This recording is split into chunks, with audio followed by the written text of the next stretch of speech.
স্বামী যদি খারাপ হয়, স্ত্রী যদি তালাক চায় কিন্তু স্বামী তালাক দিতে রাজি না হয়, তাহলে স্ত্রী কি করবে? স্ত্রী কি নিজেকে নিজে তালাক দিতে পারবে? এটা নির্ভর করে যে অর্পিত তালাকের পাওয়ার স্ত্রীর হাতে ছিল কিনা। স্ত্রীর হাতে যদি অর্পিত তালাকের পাওয়ার নেওয়া থাকে তাহলে তিনি সেটা অবশ্যই করতে পারবেন। আর যদি অর্পিত তালাকের কোনো পাওয়ার তার আগে থেকে নেওয়া না থাকে, তাহলে সেক্ষেত্রে স্ত্রীর জন্য নিজের প্রতি নিজে তালাক গ্রহণ করা জায়েজ হবে না। সেক্ষেত্রে তার সমাধানের পথ হবে তিনি আদালতে যাবেন, অথবা যদি মুসলিম প্রধান দেশ হয়ে থাকে তাহলে মুসলিম নেতৃবৃন্দ এবং কমিউনিটির নেতারা, ওলামা একরাম, মসজিদের ইমাম সাহেবগণ তাদের শরণাপন্ন হবেন। তারা বসে সবাই মিলে যদি তার বিচ্ছেদ এর উদ্যোগ নেন তাহলে সেটা কিন্তু শরীয়তের দৃষ্টিকোণ থেকে জায়েজ হবে, তাকে রক্ষা করবার জন্য জুলুমের হাত থেকে। সুলতানা সাদিয়া লিখেছেন, আমাদের সমাজে স্ত্রীর অধিকার নিয়ে খুব কমই কথা হয়। অনেক মা ছেলেদের নিজেদের আয়ত্তে রাখতে গিয়ে স্ত্রীর প্রতি দায়িত্ব কর্তব্য শেখান না, বরং স্বামী যদি স্ত্রীকে ভালোবাসে বা তার হক আদায় করে তাহলে বিরক্ত হন। এই বিষয়ে কিছু বলুন প্লিজ।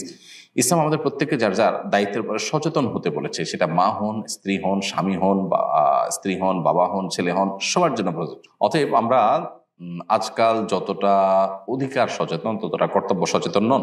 যে মা ছেলে তার হক আদায় করে সে ব্যাপারে তিনি সচেতন, সেই মা একইভাবে ছেলের প্রতি তার কর্তব্য কি সেটার পরেও তিনি সচেতন হতে হবে। তো এটার জানাশোনা নাই, আলোচনা নাই, এই জন্যই কিন্তু আমাদের সমাজে আজকে দুরবস্থা। আমরা ইসলামটাকে সঠিকভাবে বোঝা, জানার চেষ্টা, শেখার চেষ্টাটুকু বেশিরভাগ মানুষই কিন্তু করি না, নিজেদেরকে মুসলমান আমরা দাবি করছি। সেজন্য আমাদের এই অধঃপতনটা আমরা দেখতে পাচ্ছি। একটি মেয়ে বাড়ি থেকে পালিয়ে বিয়ে করেছে, এই জন্য তার পিতা তাকে ত্যায্য করেছে। সন্তানকে ত্যায্য করার বিধান সম্পর্কে ইসলাম কি বলে? ইসলামে আসলে সন্তানকে ত্যায্য করবার কোনো বিধান নেই। ত্যায্য করা মানে হলো সম্পর্ক ছিন্ন করা, আত্মীয়তার সাথে সম্পর্ক ছিন্ন করা। এটা শরীয়তে হারাম। কোনো অজুহাতে, কোনো যুক্তিতে, কোনো কারণেই সম্পর্ককে ছিন্ন করা, বিশেষ করে রক্ত সম্পর্কে ছিন্ন করার কোনো সুযোগ নেই। সে ভিডিওটা আমাদেরও দেখার সুযোগ হয়েছে। আমরাও দেখেছি যে বাবা এবং মেয়ে দুজনেই সানন্দে এবং স্বেচ্ছায় একে অন্যকে ত্যাগ করে চলে যাচ্ছে।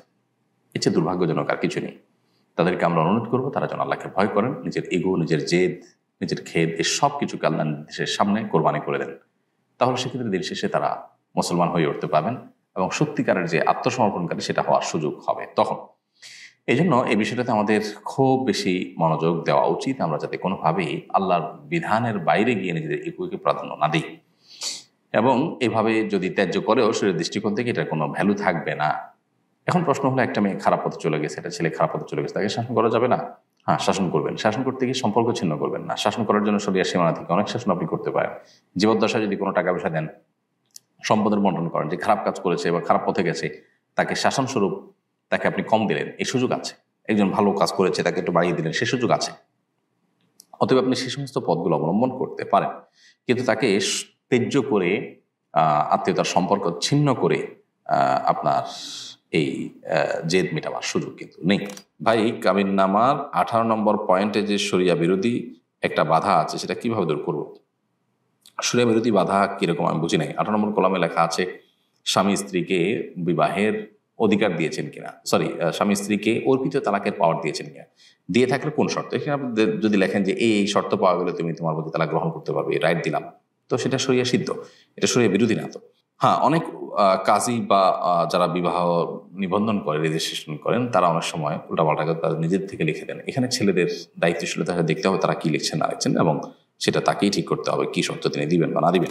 আফরান আমার এর থেকে আপনি লিখেছেন, কাবিনের টাকা বিয়ের সময় যা নির্ধারণ করা হয়েছে পরবর্তী পুনর্নির্ধারণ করে বাড়ানো বা কমানো যাবে কিনা। বোন আফরান আমার, কাবিনের টাকা বিয়ের সময় যেটা নির্ধারিত হয়েছে সেটা নির্ধারিত।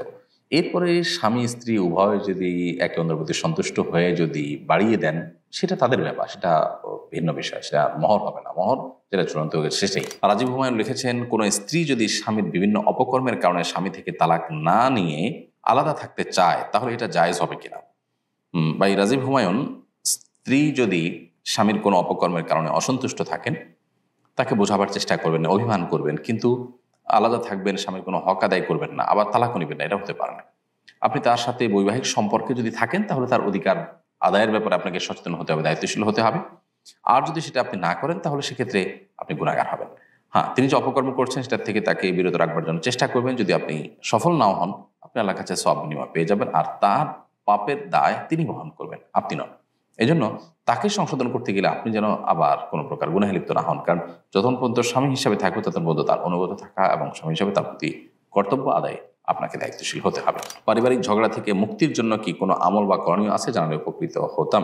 পারিবারিক ঝগড়া থেকে মুক্তির জন্য যদি আপনি কোনো আমলের কথা বলেন, তাহলে বলবো যে আল্লাহ তাআলার কাছে দোয়া করবেন। স্পেশালি মানে ঝগড়া থেকে মুক্তির জন্য আলাদা কোনো আমল, আলাদা কোনো দোয়ার কথা আমাদের জানা মতে শেখানো হয়নি। আপনি আল্লাহ তাআলার কাছে সাধারণভাবে যে দোয়া করে থাকেন সেটাই করবেন ইনশাআল্লাহ, যেন আল্লাহ তাআলা আপনাকে এ ধরনের পরিস্থিতিতে সবরের তৌফিক দান করেন এবং অনাকাঙ্ক্ষিত পরিবেশ থেকে আল্লাহ তাআলা যেন রক্ষা করেন। বাস এই দোয়াটা আপনি আল্লাহ তাআলার কাছে সাধারণভাবে করবেন। এর বাইরে আলাদা করে আসলে কোনো দোয়ার কথা কোরআন হাদিসে কোথাও বলা হয়েছে বলে আমার জানা নেই। আপনি শুধুমাত্র সেই সাধারণ যে দোয়া সেটাই যথারীতি আল্লাহ তাআলার কাছে নিবেদন করবেন। এশা ইসলাম লিখেছেন, পিরিয়ডের রক্ত শেষ হয়ে গেছে, রাতে রক্ত দেখলাম না, আবার সকালে দেখি, এরকম ক্ষেত্রে নামাজের বিধান কি? পিরিয়ডের যদি সময় শেষ হয়ে যেয়ে থাকে তাহলে সেক্ষেত্রে আপনি পরবর্তী রক্ত দেখলেও সেটা অসুস্থতা হিসেবে গণ্য হবে। আর যদি সময়ের মধ্যে এরকম হয় তাহলে সেটা তো অসুস্থ হিসেবে গণ্য হবে না, মাসিক হিসেবে গণ্য হবে। মেয়েদের কি নখে নেইল পলিশ লাগানো অবস্থায় ওযু সহি হয়? নেইল পলিশ লাগালে ওযু সহি হবে না, কারণ সেখানে আলাদা লেয়ার তৈরি হয়ে যায়।